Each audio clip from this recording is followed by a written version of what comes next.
শাসক গোষ্ঠী দেশ চালাবে এটাই স্বাভাবিক, কিন্তু সেই শাসক গোষ্ঠীর উত্থান এবং আদর্শই বলে দিবে তারা কেমন দেশ চালাবে। চাঁদাবাজ, টেন্ডারবাজ এবং দুর্নীতিবাজ হঠাৎ গড়ে ওঠে না। একটা দলের আদর্শই তার নেতাকর্মীদের চরিত্র কেমন হবে তা নির্ধারণ করে। মহান ৭১ কেন্দ্রিক, ৭৫ কেন্দ্রিক আর ২৪ কেন্দ্রিক দল গড়ে উঠলেই তাদের নেতাকর্মীদের চরিত্র মহান হয়ে যায় না।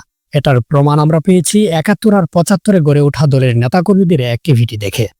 দ্যাটস ওয়াই চাঁদাবাজ আর দুর্নীতিমুক্ত শাসক গোষ্ঠী পেতে চাইলে আগে দেখতে হবে দলের আদর্শ। ইন মাই ওন জাজমেন্ট, বৃহৎ দলের দিক থেকে প্রথম সারিতে আছে জামায়াতে ইসলামী। জামায়াতে ইসলামী তার কর্মী তৈরি করে শিবিরের মতো ছাত্র সংগঠনের মাধ্যমে, যে সংগঠন ইসলামী শিক্ষা এবং আদর্শের কঠোর অনুশীলনের মধ্য দিয়ে তার কর্মী তৈরি করে। দ্বিতীয় সারিতে আমি রেখেছি ইসলামী আন্দোলনকে। এই দলটিও ইসলামী আদর্শ অনুসরণ করে রাজনৈতিক চর্চা করছে। এরপর খেলাফত মজলিস, জমিয়ত সহ আরও কিছু দল। তবে বৃহৎ পরিসরে ইসলামী আদর্শের উপর রাজনীতি করে এমন শৃঙ্খল মেনটেন করার মতো দল জামায়াতে ইসলামীকে নিঃসন্দেহে তালিকায় রাখা যায়।